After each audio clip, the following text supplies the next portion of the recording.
Everyone praised her beauty, but only the mirror knew her secret. Behind the smile was a shadow, and one day the mirror spoke.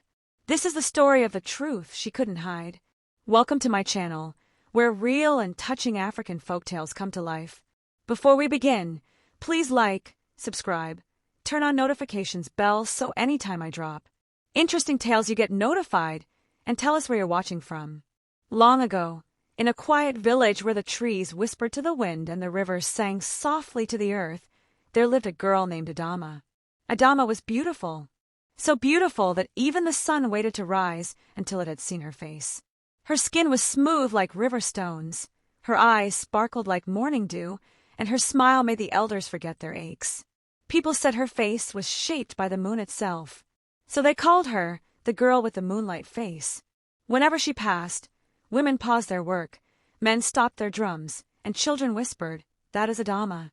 Even strangers bowed without knowing why. But Adama was not proud. She greeted everyone with respect. She helped her grandmother cook. She fetched water from the stream. She sat by the fire and listened to old stories. No one could find fault in her. Not in her face, not in her ways. But in the corner of her grandmother's hut, beneath a thick cloth, stood an old mirror, quiet, dusty, and forgotten by many. No one knew where the mirror came from. Some said it belonged to a foreign trader who left it behind. Others said it was a gift from the river gods. But Adama's grandmother, Mama Oloi, never spoke of it. She only said, "Some reflections do more than show the face, they show the soul." Adama never liked the mirror. Whenever she stood near it, she felt cold, even on hot days, and sometimes, when she passed by quickly, she thought she saw another face behind her own. But when she turned, there was nothing. One night, after returning from the market, Adama went into the hut alone. The fire was low, the moon outside was full, and Mama Oloi had gone to visit a sick neighbor. Adama sat by the fire, brushing her hair. Her eyes fell on the cloth that covered the mirror. For a reason she could not explain, she stood and slowly pulled the cloth off. The mirror stared back at her. Her beautiful face filled the glass. But her eyes, they looked different. They were sad. They were older. Suddenly, she heard a faint whisper. At first, she thought it was the wind. But then, the whisper came again. "You wear beauty like a mask." Adama dropped the brush. "Who said that?" she asked, her voice shaking. Silence. She leaned closer to the mirror. Her heart beat fast. Her reflection leaned too. But it didn't move like she did. The lips in the mirror were moving. "You have their praise, but I know your past." Adama stumbled backward. "This is a dream," she whispered. But the mirror did not blink. Her own face looked back at her, but now it was covered in shadows. The smile was gone. She quickly threw the cloth over it and ran outside, breathing hard. The night air was cold. The moon watched her from the sky. From that night, Adama avoided the mirror. But every time she walked past it, she heard something. A soft sound, a voice without breath, a truth she didn't want to remember. Still, the village continued to praise her. At the river festival, they crowned her Maiden of the Year. At weddings, she led the dances. At funerals, her presence calmed the grieving. People said her face brought peace. But inside, Adama was afraid. Because she knew someone, or something, was watching her from inside that mirror. And it knew something she had tried hard to forget. Adama tried to forget the voice. She told herself it was the wind. A dream. Her tired mind playing tricks. But deep down, she knew it wasn't. The next night, as the stars danced above the village, Adama stayed close to the fire. She didn't go near the mirror. She didn't even look in its direction. But it was there waiting. She could feel its cold eyes on her back. Her grandmother, Mama Oloi, watched her. "You are quiet, my child," she said, stirring a pot of bitterleaf soup. "Your eyes carry questions." Adama forced a smile. "I'm just tired." Mama Oloi looked at her for a long moment, then said, "Tiredness of the body shows in the legs. But yours is in the eyes. That is tiredness of a soul." Adama wanted to tell her about the mirror. But something stopped her. Shame. Fear. A voice inside her said, "Don't speak of it. Not yet." So she stayed silent. That night, when Mama Oloi had gone to sleep, Adama sat near the mirror again. She didn't mean to. It was like something pulled her there. The cloth still covered it, but she could feel the presence behind the fabric. She stood still for a while. Then slowly, her hands moved. She pulled the cloth away. The mirror was quiet. Her face stared back at her. Beautiful. Calm. Perfect. She was about to walk away when her reflection blinked. She hadn't. Adama froze. Then the lips in the mirror moved again. You remember me now, don't you? Adama's hands shook. Her throat felt dry. No, she whispered. I don't know you. The voice was low but firm. I was there that day. By the stream. You thought no one saw. Suddenly, a sharp image flashed in her mind. She was 8 years old, running through the forest with a basket of mangoes, laughing. Then, she saw something. A child crying near the stream. Adama had walked past, ignoring her. Later, that child had drowned, and Adama never told anyone she saw her. She had pushed the memory far away, deep inside, but the mirror remembered. You could have helped, the mirror whispered. You chose silence. Tears filled Adama's eyes. I was just a child, she said. I didn't know. But now you do, the mirror said. Now you must face it. The image in the glass shimmered. Adama saw her younger self again, running with mangoes, smiling. Then the image shifted to the little girl crying by the stream. Her face was pale. Her arms stretched out for help. Adama couldn't look anymore. She dropped to the floor, covering her ears. Stop it, please. But the voice had gone. The mirror was still again.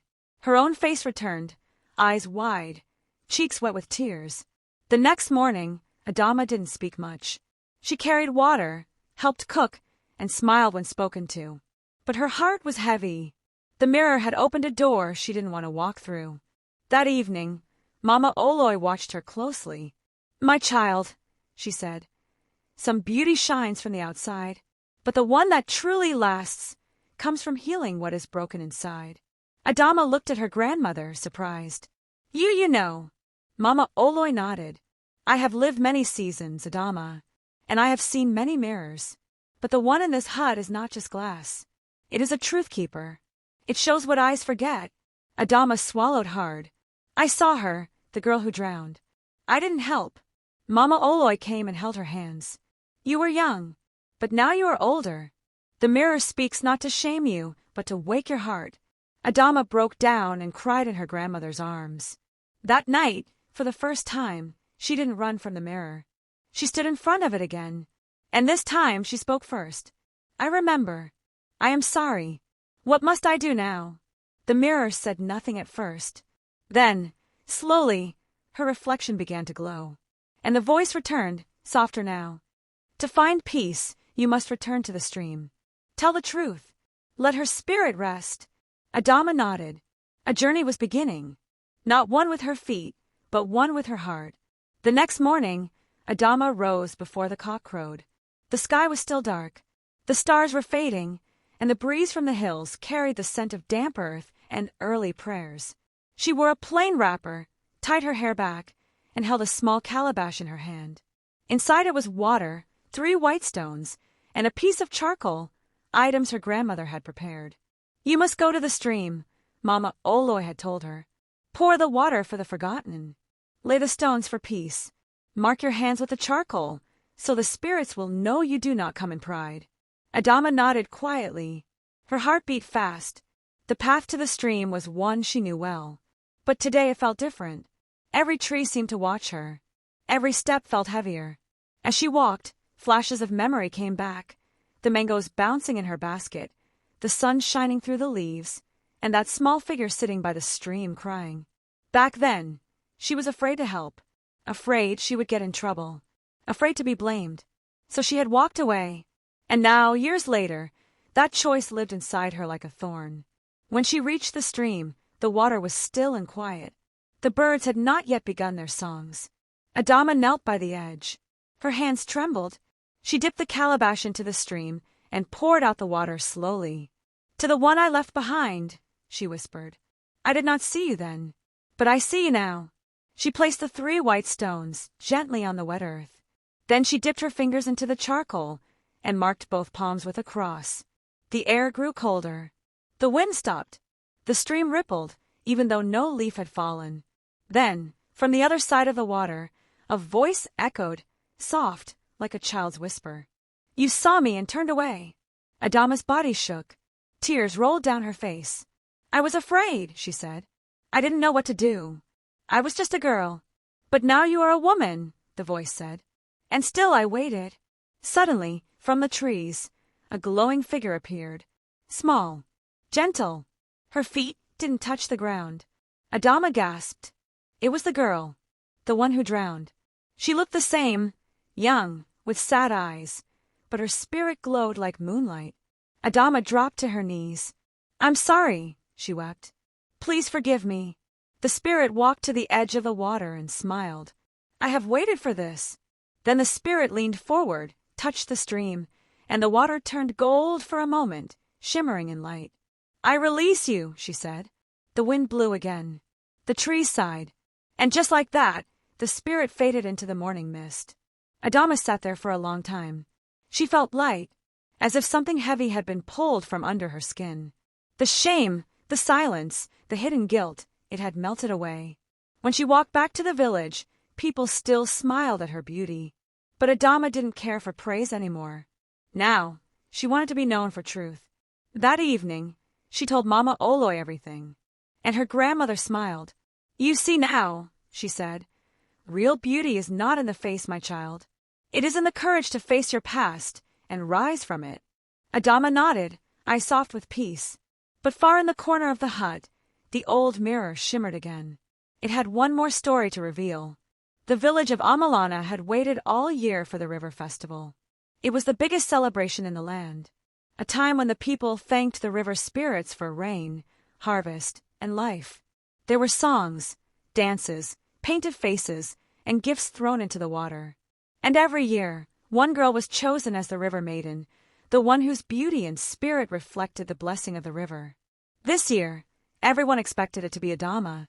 They had seen her walk with grace, speak with kindness, smile like the sun. They didn't know about the mirror, or the spirit, or the past she had now faced. To them, she was perfect. Even the village elders had whispered, Adama's beauty will bring us good fortune. The night before the festival, Mama Oloy sat Adama down. My child, she said softly, you must know something. Adama looked up, curious. This beauty of yours, it is a gift. But a gift can become a burden if you don't carry it with care. Adama nodded slowly. I understand now, Mama. Beauty should never be louder than the truth. Mama Oloy smiled, her eyes warm. The river does not choose the clearest water. It chooses the purest heart. The next morning, the whole village gathered by the wide riverbank. Drums beat. Children danced. The smell of roasted maize and sweet yam filled the air. The elders called the names of 3 chosen girls. Adama stood among them. Her wrapper was plain. No gold, no beads. Just a small white flower tucked behind her ear. People murmured, why is she dressed like that? She should shine. Is she not proud of her beauty? Adama stood still, her eyes calm. Then, as tradition required, the 3 girls were asked to look into the festival mirror, a large round mirror placed before the river. It was meant to show the reflection of the girl most pleasing to the river spirit. The first girl stepped forward. The mirror showed her reflection, smiling, glowing. The second girl stepped forward. Her reflection danced with light. Then Adama stepped forward. The crowd grew quiet. She looked into the mirror, and it showed not her face, but the face of a little girl who had once drowned at the stream. Gasps filled the air. Whispers rose like dust. What is that? Who is that child? Is it a curse? Adama took a deep breath. She turned to face the people. I will tell you who she is, she said, voice steady. She is the child I once walked away from. The one I didn't help. The one I forgot. The people stared in silence. Adama continued. I was only a child then, but I carried that silence for years, until I faced it. And now I carry not shame, but truth. She stepped back. The mirror shimmered again. Now it showed Adama's face, peaceful, honest, and beautiful in a new way. The river sparkled. A soft wind blew over the water. The head elder stood up. The mirror has chosen, he said. The river maiden is the one who carries truth. He pointed to Adama. Cheers erupted. But Adama didn't smile. Not right away. She stepped to the river's edge, knelt down, and whispered a prayer, not for herself, but for every girl whose voice had been swallowed by fear. That night, as the village danced, Adama sat with Mama Oloi beside the fire. "You were right," Adama said. "Beauty is a gift. But truth is the light that keeps it from becoming a shadow." Her grandmother nodded. "And now," she said, "you are ready for the final reflection." Adama turned to the hut. The old mirror was waiting. The stars were high. The village had gone quiet. The drums had stopped. The fires were low. Adama sat alone in the hut with the old mirror before her, its cloth removed, its glass glowing softly in the dark. Mama Oloi had said nothing more that night. She simply kissed Adama's forehead and said, "Now go. The mirror is ready." Adama's heart beat gently. She was no longer afraid, but she was not at ease either. She knelt before the mirror. This time, her hands were steady. She looked at her reflection. Her face stared back. But she noticed something new. Her beauty no longer looked proud. It looked wise. Then the mirror rippled again, and the voice returned. "You have faced the past, but one truth still remains." Adama leaned closer. "What truth?" "The truth about who you are, not just what you did." Adama blinked. "Who I am." The mirror grew bright, and then she saw herself as a child again. Not the day she left the girl at the stream, but a time before that, when she was 5. She saw herself hiding under a tree, crying. She remembered. That was the day her parents left the village and never returned. She had waited for them, for days, for weeks, until Mama Oloi came and held her. "You were not only the one who caused pain," the mirror said. "You were also the one who carried it." Adama gasped softly. A tear slipped down her cheek. All this time, she had carried the guilt of walking away from someone in pain. But she had also carried her own pain, a wound she never allowed herself to speak of. "I lost them," she whispered. "My parents. I waited. I hoped. But they never came back." The mirror glowed brighter now. "You have healed others. Now you must let healing come to you." Adama nodded slowly. Then she did something she had never done. She looked into the mirror and said, "I forgive myself." And as soon as she spoke those words, the mirror changed. The glass no longer shimmered with the past. Instead, it showed a light, pure and gold, growing from inside her chest and spreading outward. The mirror whispered one last time, "Now you are whole." The next morning, the sun rose gently over Amalana. The villagers still praised Adama's beauty. But now, when they looked at her, they saw more. They saw a young woman whose strength came not from her face, but from her heart, her truth, and her healed soul. She was no longer just the girl with the moonlight face. She became known as the girl who faced the mirror. And whenever another child felt broken or afraid, she would sit with them and begin her story with, "There was once a mirror in my grandmother's hut. It remembered everything, even the things I tried to forget. And it taught me that beauty fades, but truth lives forever." Thank you for watching this powerful story. If this story touched your heart, please like and share it with friends and family. And don't forget to subscribe for more emotional African folktales.